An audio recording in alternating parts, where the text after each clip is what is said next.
Only on News Channel 9, last Saturday was the first time ever the West Point Black Knights traveled to El Paso to play the UTEP Miners at the Sun Bowl. It was also the first time they took the field without one of their teammates. Now, before the game, I sat down with two former West Point football players who are stationed here at Fort Bliss to talk about the recent tragedy and learn that the West Point football team, from past to present, are a true band of brothers.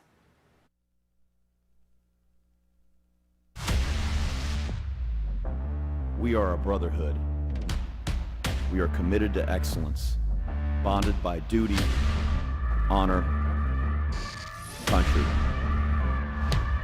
We are warriors. You guys graduated in 2015. 2015.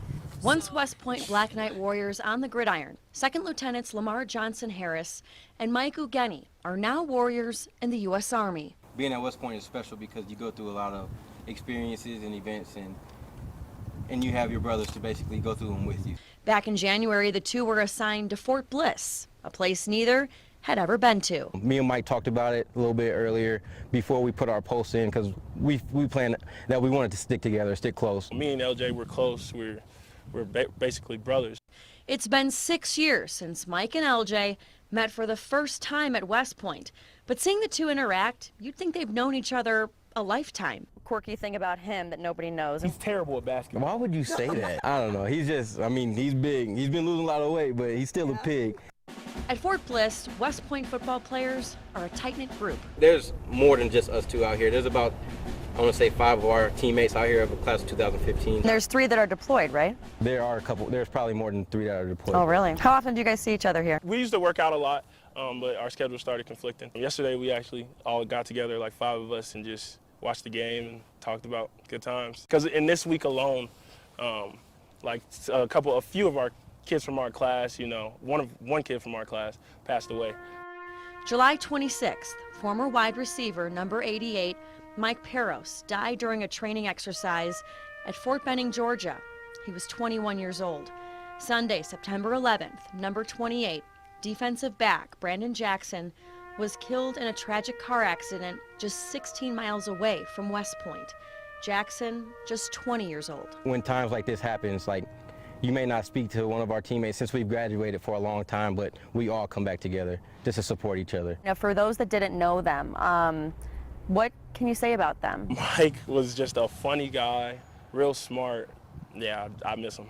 You know, Brandon came in right away and from what I heard was a star out the gate. He was a great kid, a great cadet, great athlete. He was your position too, great right? student, and he was my position too. So the DBs, I think that we have even a tighter-knit group because a lot of times we're on an island and it's just us. Heavy hearts went into Saturday's game. It was the first time the team took the field without Brandon.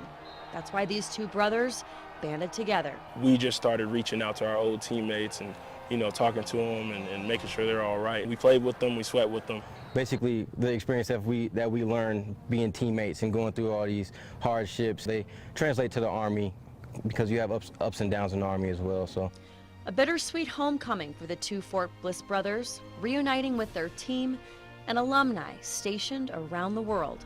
You know, something bad happens, and then we all band together and not only just fight through it, but kind of see the brighter side of it, the happier side of it. So I think that's the biggest thing for our brotherhood. So what, I guess, are you most anticipating when you guys see the Black Knights coming through the tunnel on Saturday? Just looking for the win, man. This has been the first time since that Army has been like 2-0 for a while. It's been since 1996. That's exactly what their brotherhood was given. The Black Knights won the game 66-14, a win these brothers say was the best way to honor their brothers lost but never forgotten.